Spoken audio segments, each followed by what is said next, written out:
सुप्रभात प्यारे बच्चों। आज हम आपके सुभाषितानी पाठ में से कुछ और श्लोकों का अध्ययन करेंगे। ठीक है, चलिए।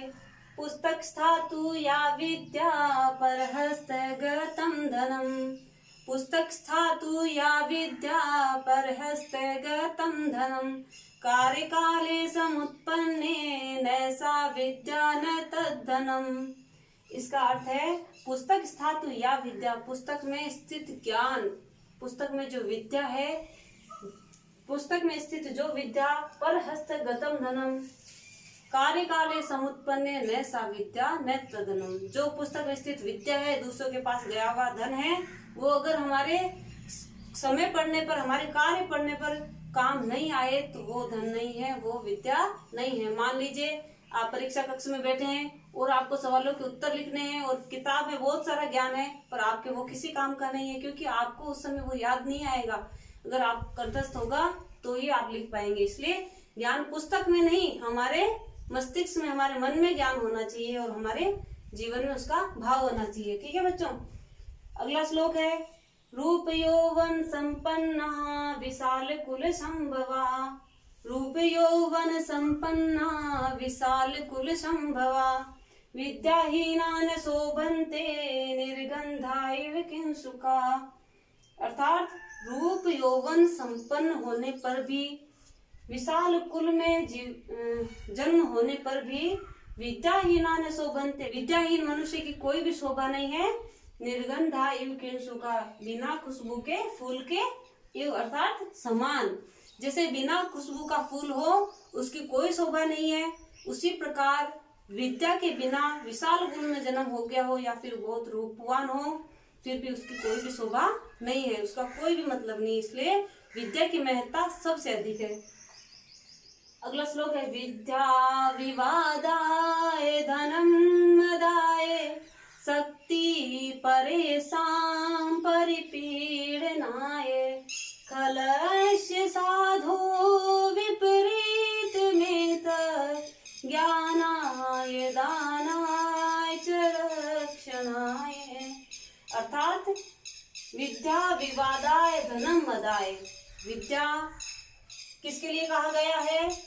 खलस्य अर्थात दुष्ट जनों की विद्या विवादाय, विवाद करने के लिए होती है। देखा होगा कई लोग होते हैं, थोड़ा सा ज्ञान होता है और दूसरों से हमेशा जिद करने में लगे हुए रहते हैं, बस विवाद करते हैं ये वो। विद्या विवादाय धनम मदाय, थोड़ा सा धन हो तो घमंड करते हैं बहुत ज्यादा। शक्ति परेशान परिपीडनाय, उनकी शक्ति होती है दूसरों को दुखित करने के लिए। किसकी? खलस से, अर्थात दुष्ट लोग होते हैं, उनकी विद्या दूसरों से विवाद करने के लिए, उनका धन घमंड करने के लिए, उनकी शक्ति दूसरों को परेशान करने के लिए होती है। साधो विपरीत में तत्, जो साधु लोग होते हैं वो उनसे बिल्कुल विपरीत होते हैं, उल्टे होते हैं। उनकी विद्या किसके लिए होती है? ज्ञानाय, दूसरों को ज्ञान देने के लिए, दूसरों को देने के लिए। बच्चों, विद्या एक ऐसा धन है जो जितना ही हम दूसरों को दे, व्यय करते वर्धते एवं नित्यम विद्या धनम सर्वधनम प्रधानम। अर्थात जितना हम इसको व्यय करें उतना ही ये ज्यादा बढ़ता है। ऐसा धन है, उसको जितना खर्च करते जाए उतना ही ज्यादा है, बढ़ता जाता है।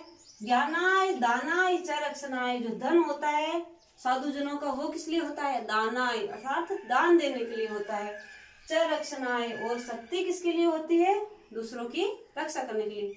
जैसे सेना में हमारे जवान है, उनके पास बहुत शक्ति है, तो वो किस लिए है? हमारी रक्षा के लिए।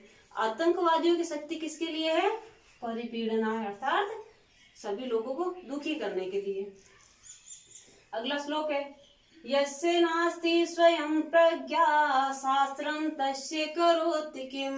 मेरे साथ फिर से बोलिए, यस्य नास्ति स्वयं प्रज्ञा शास्त्रम तस्य करोति किम।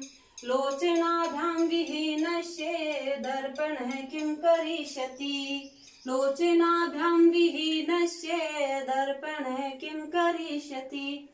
यस्य नास्ति स्वयं प्रज्ञा, जिसके पास प्रज्ञा अर्थात बुद्धि, जिसके पास स्वयं खुद की प्रज्ञा अर्थात बुद्धि, जिसके पास खुद की बुद्धि नहीं है, शास्त्रम तस्य करोति किम, शास्त्र उसका क्या करेंगे?